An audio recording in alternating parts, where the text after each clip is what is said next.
ओम शांति। परमात्मा के प्रति समर्पण, परमात्मा के प्रति प्रेम, यही भक्ति है।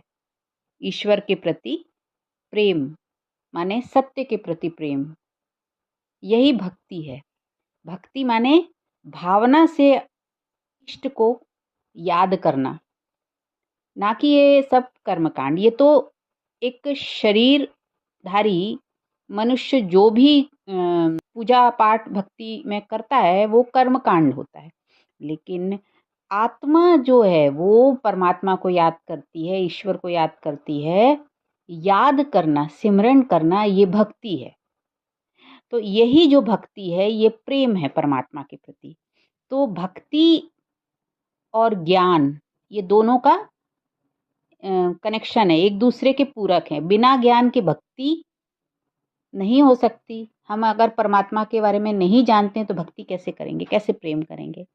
और यदि प्रेम नहीं होगा तो परमात्मा की बात, परमात्मा का ज्ञान हमें क्यों समझ में आएगा? नहीं आएगा समझ में। तो भक्ति और ज्ञान माने प्रेम और ज्ञान, ये दोनों का होना जरूरी। और जब ये दोनों होंगे हमारे अंदर, मतलब धारणाएं शुरू होंगी, माने धर्म स्थापित होगा। दोनों बातें होंगी तब हमारे अंदर धर्म होगा। और जब धर्म होगा, धर्म माने जो धारण किया जाता है, परमात्मा की बातों को धारण करते हैं, वो स्वरूप जब बनते हैं तो वो धारणा, तो वही धर्म है। तो वो धर्म होगा। और ये धर्म स्थापित करने के लिए, अपने अंदर धर्म स्थापित करने के लिए, जिससे कर्म अच्छे हों हमारे, उसके लिए जरूरी होता है वैराग्य। माने कि लगाव, झुकाव, जुड़ाव, मोह माया में जो फंसे होते हैं ना, इच्छा अपेक्षा में भागने का जो एक स्वरूप है, वही है वैराग्य। वैराग्य के बिना परमात्मा के प्रति समर्पण होना, परमात्मा के प्रति समर्पण होना माने सत्य के प्रति समर्पण होना संभव नहीं है। इसलिए वैराग्य भी होना जरूरी है। तो बिना वैराग्य के तो कुछ नहीं हो सकता। हमें संसार भी चाहिए, हमें भगवान भी चाहिए। और संसार की माने क्या? संसार का मतलब ये नहीं जो जीवन है उसको नहीं जियो, वो जीना है। लेकिन संसार में जो ये विकृतियां, विकार, व्यर्थता फैली पड़ी है, उसके प्रति जो लगाव, झुकाव, जुड़ाव, मोह होता है, ये पूरा माया है, जो मन का खेल है। सब मन से खेल रहे हैं, ये माया है।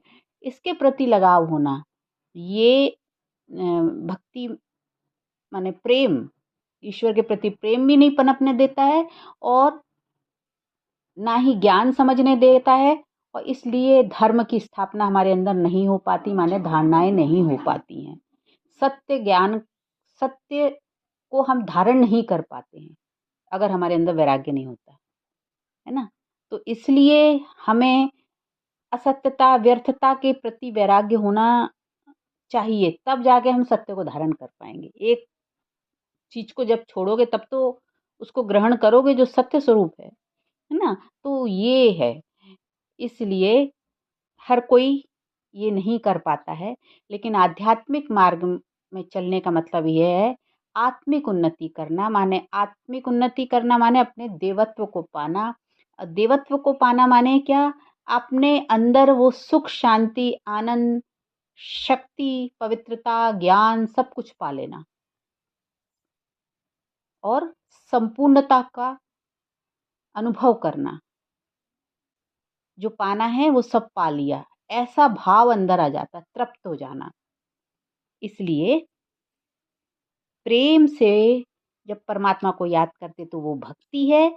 उस भक्ति को ज्ञान के माध्यम से हम समझते हैं। और जब हम भक्ति और ज्ञान को जीवन में धारण करते हैं तो धारणा बनती है, माने कि धर्म स्थापित होता है हमारे अंदर, उससे कर्म अच्छे होते हैं।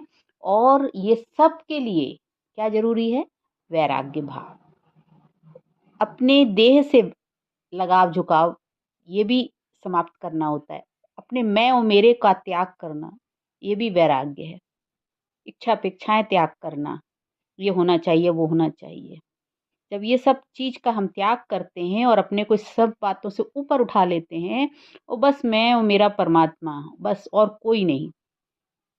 सृष्टि में सबसे ऊपर ये स्टेज, उसके बाद फिर मैं कुछ और कर्म क्षेत्र में लोगों के साथ व्यवहार में आऊँ, वो अलग बात है।